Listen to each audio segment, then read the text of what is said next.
Assalamualaikum semuanya. Apa kabar kalian? Semoga dalam keadaan sehat dan dilancarkan rezekinya oleh Allah. Amin ya robbal alamin. Suatu ketika di sebuah tempat tukang cukur, kepala desa sedang merapikan janggutnya. Setelah tukang cukur selesai memotong, dia berkata, "Tuan, janggut Anda mulai beruban." Kepala desa marah dan memerintahkan untuk memasukkan tukang cukur ke penjara selama 3 hari. Kemudian kepala desa menoleh ke seorang pelayan yang hadir di sana dan bertanya kepadanya, "Apakah kamu melihat uban di janggutku?" Petugas itu ketakutan dan menjawab, "Hampir tidak ada." Kepala desa menjadi marah dan berteriak, "Apa maksudmu dengan hampir?" Kemudian dia memerintahkan pengawalnya untuk membawanya dan memenjarakannya selama seminggu. Sekarang kepala desa menoleh ke petugas lain yang hadir di sana dan menanyakan pertanyaan yang sama. Petugas sudah melihat hasil jawaban sebelumnya dan takut dengan reaksi kepala desa. Jadi dia berpikir sejenak dan menjawab, "Tuan, jenggotmu sangat indah, benar-benar hitam." Kepala desa berteriak, "Kamu pembohong! Penjaga, berikan ia 10 cambukan di punggungnya, dan kemudian penjarakan selama sebulan." Akhirnya dia menoleh ke Abu Nawas yang hadir di sana dan bertanya, "Katakan padaku, apa warna janggutku?" Abu Nawas menjawab, "Pak, saya ingin menjawab, tetapi saya buta warna." Kisah selanjutnya. Kisah ini berawal ketika Baginda Raja baru pulang dari negeri seberang. Ia pun menceritakan pengalamannya selama tinggal di sana, termasuk mengenai seorang pengawal pribadi Raja negeri seberang yang terkenal sakti. Si pengawal tersebut bisa muncul tiba-tiba tanpa diketahui dari mana ia datang. Mendengar cerita Baginda Raja, sang menteri pun merasa takjub. "Maksud Paduka, pengawal itu bisa muncul tiba-tiba?" tanya sang menteri merasa heran. "Benar, wahai menteriku, saat itu saya sedang duduk dengan raja negeri seberang, tapi di samping kanan kirinya tak ada seorang pun pengawal. Lalu saya coba tanya kepadanya, 'Kenapa pengawalmu tidak mendampingi?' Dia malah tersenyum. Kemudian dia teriak memanggil pengawalnya. Tiba-tiba di hadapan kami sudah berdiri seorang pengawal yang entah datangnya dari mana," kata Baginda Raja menjelaskan. "Bisa jadi pengawal tersebut sebenarnya adalah jin, Paduka," timpal sang menteri. "Mungkin juga bisa jadi dia adalah jin," balas Baginda Raja. Setelah mendengar cerita tersebut, sang menteri muncul ide akan sebuah tantangan. Kemudian ia mengungkapkan idenya tersebut kepada Baginda Raja. "Paduka yang mulia, bukankah selama ini tantangan Paduka selalu berhasil dikalahkan Abu Nawas? Bagaimana kalau Abu Nawas ditantang seperti pengawal sakti itu?" kata sang menteri mengusulkan. "Tantangan? Tantangan apa? Aku belum paham dengan maksudmu," tanya Baginda Raja bingung. "Begini, Paduka, Abu Nawas kita tantang hadir di depan Paduka, tapi tidak boleh dengan jalan kaki, tidak boleh berkendaraan, dan tidak boleh kelihatan. Dia harus datang tiba-tiba seperti pengawal itu," kata sang menteri menjelaskan. "Bagus sekali ide kamu, saya setuju. Kali ini Abu Nawas pasti akan kalah," balas Baginda Raja kegirangan. Tanpa membuang-buang waktu, Baginda Raja langsung memerintahkan beberapa pengawal untuk memanggil Abu Nawas. Singkat cerita, datanglah Abu Nawas menghadap Baginda Raja. "Wahai Abu Nawas, apakah kamu masih berani menerima tantanganku?" tanya Baginda Raja. "Tentu saja saya berani, Paduka. Tapi saya perlu tahu apa impiannya kalau saya berhasil," kata Abu Nawas balik bertanya. "Karena tantangan ini sangat sulit dan mustahil, hadiahnya akan aku tambah menjadi 1000 dinar. Tapi bila kamu gagal, sebagai hukumannya, kamu harus memandikan kuda-kuda istana selama sebulan." Dan semua hadiah yang selama ini aku berikan harus kamu kembalikan. Karena hadiah tersebut akan aku serahkan kepada menteriku. Sebab dialah yang punya ide tantangan ini. Apa kamu bersedia? Tanya Baginda Raja kembali. Mendengar hadiah yang begitu besar, spontan Abu Nawas langsung tergiur. Baik Paduka yang mulia, saya sangat bersedia, sahut Abu Nawas dengan muka berseri-seri. Kemudian Baginda Raja memberitahu tantangan yang akan ia berikan. Besok kamu harus ada di sini persis seperti sekarang ini, berdiri tepat di hadapanku. Tapi ada syaratnya. Kamu ke sini tidak boleh berjalan kaki, tidak boleh naik kendaraan, dan tidak boleh terlihat oleh siapapun. Pokoknya tahu-tahu kamu sudah ada di sini, jelas Baginda Raja. Seketika jantung Abu Nawas langsung berdebar kencang mendengar tantangan tersebut. Ini tantangan yang mustahil. Mana mungkin aku bisa melakukannya, pikir Abu Nawas. Di tengah kebingungan Abu Nawas, Baginda Raja kembali berkata, kalau kamu membatalkan tantangan ini, itu saja kamu mengaku kalah. Dan itu berarti kamu harus menjalani hukuman dan menyerahkan semua hadiahmu kepada menteriku. Sementara sang menteri merasa puas dengan ide tantangan yang dimilikinya. Mampus kau Abu Nawas, kau akan menderita selama sebulan, ucap sang menteri dalam hati. Nasi sudah menjadi bubur, Abu Nawas tak mungkin membatalkan tantangan tersebut. Ia pun lalu mohon diri kepada Baginda Raja untuk pamit pulang ke rumahnya. Setibanya di rumah, Abu Nawas duduk di teras rumah sambil memutar otaknya. Ia terus memikirkan cara agar terlepas dari hukuman. Namun sampai waktu menjelang sore, ia tak juga menemukan solusinya. Hampir saja Abu Nawas dibuat stres karena akan cerdiknya menemukan jalan buntu. Saat ia tengah termenung, salah seorang tetangganya lewat di depan rumah Abu Nawas dengan memanggul karung yang besar. Iseng-iseng Abu Nawas bertanya kepadanya, "Wahai kawan, apa yang kau bawa itu?" Tetangganya menjawab, "Kambing Abu Nawas." "Kambing? Kenapa tidak dituntun saja? Itu akan meringankan pekerjaanmu," kata Abu Nawas menyarankan. "Saya sengaja Abu Nawas, biar orang-orang tidak tahu," balas tetangganya. Dari situlah akhirnya Abu Nawas menemukan solusi atas tantangan Baginda Raja. Kemudian Abu Nawas pergi menemui menteri yang punya ide tantangan tersebut. "Tuan Menteri, sepertinya besok saya akan dihukum. Tapi bolehkah saya minta tolong?" pinta Abu Nawas. "Minta tolong apa?" tanya sang menteri. "Besok ambillah karung yang ada di rumahku dan bawalah ke hadapan Baginda Raja," ucap Abu Nawas. "Apa isi karung itu?" tanya sang menteri kembali. "Isinya semua hadiah dari Baginda Raja.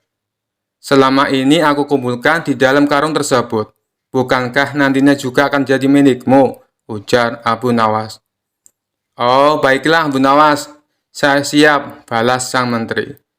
Esok paginya sang menteri menuju rumah Abu Nawas. Sesampainya di sana, ia hanya menjumpai istrinya. "Mana Abu Nawas?" tanya sang menteri.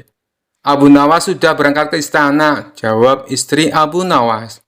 Kemudian istri Abu Nawas menunjukkan karung yang akan dibawa oleh Tuan Menteri. Dengan hati gembira, sang menteri memanggulkan tersebut sampai ke istana. Meskipun terik matahari sangat panas tak membuat sang menteri merasa letih, karena rasa letihnya terobati dengan hadiah yang akan ia dapatkan. Setelah sang menteri tiba di istana, ia pun segera menghadap Baginda Raja. "Apa yang kau bawa itu? Dan mana Abu Nawas?" tanya Baginda Raja. "Bukannya Abu Nawas sudah ke sini?" kata istrinya. "Ia sudah berangkat dari pagi Paduka. Dan karung ini adalah semua hadiah yang Abu Nawas kumpulkan," jawab sang menteri. "Mana? Sampai saat ini Abu Nawas belum kelihatan." "Ya, sudahlah, kita tunggu saja. Sekarang buka ikatan tali karung itu. Aku ingin melihat isinya." Sang menteri pun langsung membuka ikatan tali karung tersebut. Ketika karung itu terbuka, tiba-tiba muncul Abu Nawas dari dalam karung. "Hamba sudah di sini Paduka, seperti yang Paduka inginkan," tidak berjalan kaki, tidak berkendaraan, dan tidak diketahui oleh siapapun, ucap Abu Nawas. Sontak Baginda Raja dan sang menteri terkejut dibuatnya. Baginda Raja pun langsung tertawa terpinggal-pinggal dengan tingkah Abu Nawas ini. Kamu memang cerdik, Abu Nawas, puji Baginda Raja sambil terus tertawa. Sementara sang menteri yang punya ide tantangan ini malah mendapatkan sial. Ia bukan hanya gagal mendapatkan hadiah, tapi tanpa ia sadari, ia malah membantu Abu Nawas dalam menjalankan tantangannya. Kisah selanjutnya. Dikisahkan Abu Nawas mempunyai tetangga seorang tuan tanah yang kaya raya. Hampir seluruh penduduk desa bekerja di perkebunannya. Namun tuan tanah tersebut mempunyai sifat pelit dan bahil. Tak hanya itu, selain berprofesi sebagai tuan tanah, ia juga menjadi rentenir. Hal inilah yang membuat Abu Nawas resah. Selaku ulama sufi, ia ingin membuat tetangganya itu bertobat atas perbuatannya. Setelah merenung agak lama, akhirnya Abu Nawas menemukan ide yang cemerlang. Pada esok harinya, Abu Nawas menemui kawan-kawannya yang lagi tongkrongan di warung. Tadi malam, aku mimpi dapat wangsit yang tidak bisa aku tolak, ucap Abu Nawas membuka percakapan. Salah satu kawan Abu Nawas bertanya, "Apa isi wangsit dalam mimpimu?" Abu Nawas menjawab, "Aku mendapatkan wangsit apapun yang dititipkan padaku, maka akan beranak." "Maksudnya bagaimana, wahai Abu Nawas?" tanya mereka bingung. "Kalau kalian menitipkan padaku satu ayam, maka dalam beberapa hari ayamnya akan beranak. Dan ayam kalian akan menjadi bertambah. Begitu pula bila kalian menitipkan uang atau aku meminjam uang, maka beberapa hari kemudian uang kalian akan beranak. Dan tentunya uang kalian akan bertambah," jelas Abu Nawas. Sebagian kawannya ada yang percaya, ada juga yang tidak percaya. Jangan-jangan ini cuma akal bulus Abu Nawas untuk meminjam uang. "Nanti sore aku akan meminjami 1 ekor kambing kepadamu," ucap salah satu dari mereka. Yang lain menimpali, "Aku akan meminjami uang 2 dinar. Silakan, silakan," dengan senang hati, balas Abu Nawas. Setelah 5 hari berlalu, ternyata benar, kambing dan uang yang dipinjamkan kepada Abu Nawas menjadi beranak. Yang meminjami 1 ekor kambing, dikembalikan Abu Nawas menjadi 3 ekor kambing. Yang meminjami uang 2 dinar, dikembalikan oleh Abu Nawas menjadi 5 dinar. Berita tentang Abu Nawas tersebut tersebar ke seluruh penduduk desa, dan sampai ke telinga tuan tanah pelit yang menjadi rentenir. Dengan ditemani beberapa pengawalnya, tuan tanah itu mendatangi rumah Abu Nawas. "Wahai saudaraku Abu Nawas, adakah keperluan yang kau inginkan? Katakan saja, nanti aku bisa meminjamimu," ucap tuan tanah merayu. "Maaf tuan, saat ini saya tak lagi membutuhkan apa-apa," balas Abu Nawas. "Baiklah, nanti kalau kamu perlu apa-apa, datang saja padaku. Jangan sungkan-sungkan," timpal si tuan tanah dengan senyum yang ramah. "Baik tuan, kapan-kapan saya akan ke rumah tuan," ucap Abu Nawas. Tuan tanah dan para pengawalnya pun pamit pulang meninggalkan rumah Abu Nawas. Pada suatu sore, Abu Nawas merasakan lapar. Ia tak mempunyai apapun di dalam rumah untuk dimakan. Kemudian, Abu Nawas mendatangi tuan rumah untuk meminjam 3 butir telur. Dengan senang hati, si tuan tanah menyambut dan meminjamkannya kepada Abu Nawas. 5 hari kemudian, Abu Nawas mengembalikan telur yang dipinjamnya. Si tuan tanah menerimanya dengan senang hati. Di saat ia membuka bungkusan yang dibawa oleh Abu Nawas, jumlah telurnya bertambah menjadi 5. "Kok telurnya ada 5? Tanya tuan tanah pura-pura tidak tahu sembari tersenyum. "Tidakkah tuan mendengar kabar? Apapun yang saya pinjam pasti beranak," ujar Abu Nawas. Si tuan tanah pun tersenyum bahagia. Ia lalu menawarkan pinjaman-pinjaman lain kepada Abu Nawas. Namun Abu Nawas menolaknya dengan alasan sedang tidak butuh. Hingga pada suatu hari, Abu Nawas kembali mendatangi tuan tanah yang kaya raya itu. "Ada perlu apa, wahai saudaraku Abu Nawas?" tanya si tuan tanah. "Saya ingin meminjam uang 1.000 dinar, jawab Abu Nawas. Jumlah uang yang terbilang cukup banyak. Dengan uang segitu bisa untuk menggaji seluruh karyawan tuan tanah selama sebulan. Tuan tanah kaya raya itu segera membuka berangkas uangnya dan meminjamkan uang sejumlah 1.000 dinar kepada Abu Nawas. "Ini uangnya, wahai saudaraku. Silakan dibawa pulang," ucap tuan tanah sambil memberikan uangnya kepada Abu Nawas. Abu Nawas pun pulang dengan membawa uang 1.000 dinar. Sementara tuan tanah yang belit itu berhayal, "Tidak lama lagi uangku akan bertambah banyak," ucapnya dalam hati kegirangan. Hari berganti hari, si tuan tanah merasa tidak sabar menunggu kedatangan Abu Nawas. 5 hari berlalu, Abu Nawas masih belum juga datang. Tak terasa sudah berjalan 1 bulan, dan Abu Nawas tak kunjung datang ke rumahnya. Karena tidak sabar, si tuan tanah mendatangi Abu Nawas dengan didampingi pengawalnya. "Wahai Abu Nawas, sudah sebulan aku menantimu, tapi kamu malah tidak datang," kata si tuan tanah. "Oh iya tuan, maafkan saya. Sebenarnya saya akan ke rumah tuan, namun saya sangat sibuk. Tapi berhubung tuan sudah ada di rumah saya, sekalian saja ada yang mau saya bicarakan," kata Abu Nawas beralasan. "Tidak apa-apa, wahai saudaraku. Silakan, apa yang mau kau bicarakan?" balas si tuan tanah. "Begini tuan," Abu Nawas mencoba menjelaskan. "Uang yang tuan titipkan padaku 3 hari kemudian mati. Boro-boro bisa beranak, yang ada malah mati tak tersisa." "Apa maksudmu, wahai Abu Nawas?" tanya tuan tanah penuh emosi. "Kamu mau mempermainkan aku ya?" sambungnya. "Tidak tuanku, tapi memang begitulah kenyataannya," balas Abu Nawas. Tak terima dengan hal itu, si tuan tanah lalu melaporkan Abu Nawas ke pengadilan. Ia menuntut Abu Nawas agar dihukum pancung karena telah menipu dirinya dengan jumlah uang yang sangat besar. Saat keduanya dihadapkan kepada hakim, si tuan tanah berkata, "Wahai hakim yang mulia, Abu Nawas telah menipuku. Katanya uang yang aku titipkan kepadanya bisa beranak. Tapi kenyataannya ia menipuku dan tidak sepeser pun mengembalikan uangnya padaku. Saya minta supaya Abu Nawas dihukum pancung." Setelah mendengar kesaksian dari tuan tanah, sang hakim bertanya kepada Abu Nawas, "Benarkah seperti itu, wahai Abu Nawas?"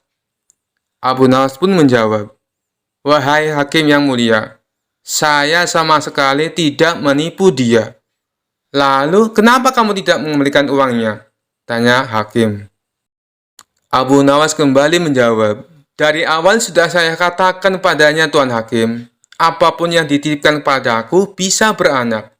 Dan kebetulan uang yang ia titipkan padaku bukannya beranak, tapi malah mati. Dan aku tak mungkin mengembalikannya karena sudah mati. Bukankah sesuatu yang beranak pasti bisa mati?" kata Abu Nawas menjelaskan. Sang hakim manggut-manggut dan membenarkan ucapan Abu Nawas. Memang segala sesuatu yang beranak cepat atau lambat pasti akan mati. Dengan ini, Abu Nawas dibebaskan dari segala tuduhan dan tidak diwajibkan untuk mengganti rugi. Mendengar keputusan itu, si tuan hakim tanah langsung jatuh pingsan. Ia telah tertipu oleh wataknya sendiri sebagai orang yang gigih dan berprofesi sebagai rentenir. Kisah selanjutnya. Kala itu kota Baghdad mendadak gempar oleh kehadiran orang asing. Persoalannya bukan pada orangnya, melainkan orang asing tersebut tidak mempercayai adanya Tuhan. Bukan hanya itu, ia juga menantang orang-orang muslim berdebat mengenai adanya Tuhan. Kabar ini pun sampai ke telinga Baginda Raja. Karena dianggap bikin resah masyarakat, orang asing ini lalu dipanggil ke istana. "Apa tujuanmu membuat onar di negeri kami?" tanya Baginda Raja. Orang asing ini menjawab, "Untuk apa mengaku bertuhan kalau tidak bisa menjawab pertanyaanku?" Kemudian Baginda Raja bertanya kembali, "Apakah kamu tidak percaya adanya Tuhan?" Dengan tegas orang itu menjawab, "Tentu saja saya tidak percaya adanya Tuhan, dan saya juga tidak percaya adanya akhirat." Mendengar itu Baginda Raja sempat terkejut. "Tapi saya dan rakyatku percaya adanya Tuhan. Berarti keyakinan kita berbeda. Jadi jangan ganggu rakyatku," tegas Baginda Raja. "Kalau Paduka Raja percaya adanya Tuhan, bisakah Paduka menjawab 3 pertanyaanku?" tanya orang asing tersebut. "Silahkan," balas Baginda Raja. Pertanyaan pertama, orang Islam meyakini bahwa dunia dan seisinya adalah ciptaan Allah. Lalu, siapakah yang menciptakan Allah? Bukankah sesuatu yang ada pasti ada penciptanya? Pertanyaan yang kedua, katanya di dalam surga manusia tidak akan berak ataupun kencing, sedangkan mereka makan dan minum setiap hari. Bagaimana mungkin ini bisa terjadi? Padahal segala sesuatu yang akan dimasukkan pasti akan keluar, entah itu dengan bentuk yang lain. Dan pertanyaan yang ketiga, orang Islam meyakini kalau setan terbuat dari api, tapi katanya setan akan disiksa dengan api neraka. Mana mungkin api bisa menyakiti api? Mendengar pertanyaan orang asing itu, Baginda Raja hanya terdiam. Bisa saja ia menjawab berdasarkan hadis dan Al-Quran, tapi karena yang dihadapi adalah orang yang tidak percaya Tuhan, maka dijawabnya harus dengan logika. Kemudian salah satu menterinya membisikkan kepada Baginda Raja, "Paduka, kalau soal beginian serahkan saja pada Abu Nawas. Dia pasti bisa mematahkan argumen orang asing itu." Baginda Raja menyetujui usulan menterinya. Maka dipanggillah Abu Nawas ke istana. Singkat cerita, Abu Nawas pun datang menghadap Baginda Raja. Ia lalu dipersilakan duduk di sampingnya. "Ada apa, Paduka? Kenapa tiba-tiba memanggil hamba?" tanya Abu Nawas. "Begini Abu Nawas, orang asing ini tidak percaya adanya Tuhan, dan dia mengajukan 3 pertanyaan, tapi jawabannya harus masuk akal," ujar Baginda Raja. Sekilas Abu Nawas menatap orang asing tersebut. "Oh, ini orangnya yang bikin gempar kota Baghdad," pikir Abu Nawas. Abu Nawas lalu menghampiri orang asing itu dan duduk tepat di hadapannya. "Silahkan, apa yang ingin kau tanyakan?" ucap Abu Nawas dengan penuh percaya diri. Orang asing tersebut memulai pertanyaannya. "Anda sebagai orang muslim tentu percaya bahwa segala sesuatu, baik yang terlihat maupun yang tidak terlihat, pasti ada yang menciptakan." "Iya, tentu saja, saya percaya," jawab Abu Nawas. "Sekarang saya mau bertanya, siapakah yang menciptakan alam semesta dan seisinya?" tanya orang asing itu. "Yang menciptakan alam semesta dan seisinya adalah Allah Tuhan saya," jawab Abu Nawas. "Oh, baiklah. Lalu siapakah yang menciptakan Allah? Bukankah tadi Anda mengakui bahwa segala sesuatu, baik yang terlihat maupun tidak terlihat, pasti ada yang menciptakan?" tanya orang asing itu kembali. Sejenak Abu Nawas terdiam. Ia pun lalu berkata, "Anda pasti tahu kalau kami selaku orang Islam mengakui hanya ada satu Tuhan. Kita istilahkan saja Tuhan dengan angka 1. Sekarang gantian aku yang bertanya. Angka 3 berasal dari angka berapa? Tanya Abu Nawas. Angka 3 berasal dari angka 2 ditambah 1, jawab orang asing tersebut. Tepat sekali. Kalau angka 2 berasal dari angka berapa? Tanya Abu Nawas kembali. Angka 2 berasal dari angka 1 ditambah 1, jawab orang asing itu. Benar sekali. Sekarang, kalau angka 1 itu sendiri berasal dari angka berapa? Tanya Abu Nawas. Orang itu kaget dengan pertanyaan tersebut. Ia hanya terdiam tak bisa menjawabnya. Kemudian Abu Nawas berkata kembali, pada intinya semua angka pasti ada awalnya. Entah itu angka 5, angka 4, ataupun angka 10. Dan angka-angka tersebut diibaratkan alam semesta ciptaan Allah. Apabila kamu bertanya siapa yang menciptakan Allah, sama halnya saya bertanya dari mana angka 1 itu ada. Kamu pasti tidak akan bisa menjawabnya. Jelas Abu Nawas. Orang itu pun langsung terdiam merenungi kata-kata Abu Nawas. Untuk jawabanmu atas pertanyaanku yang pertama masuk akal juga. Sekarang pertanyaan yang kedua. Kalian sebagai muslim pasti meyakini kelak hidup di surga tidak akan berak dan kencing. Padahal di sana kalian makan dan minum setiap hari.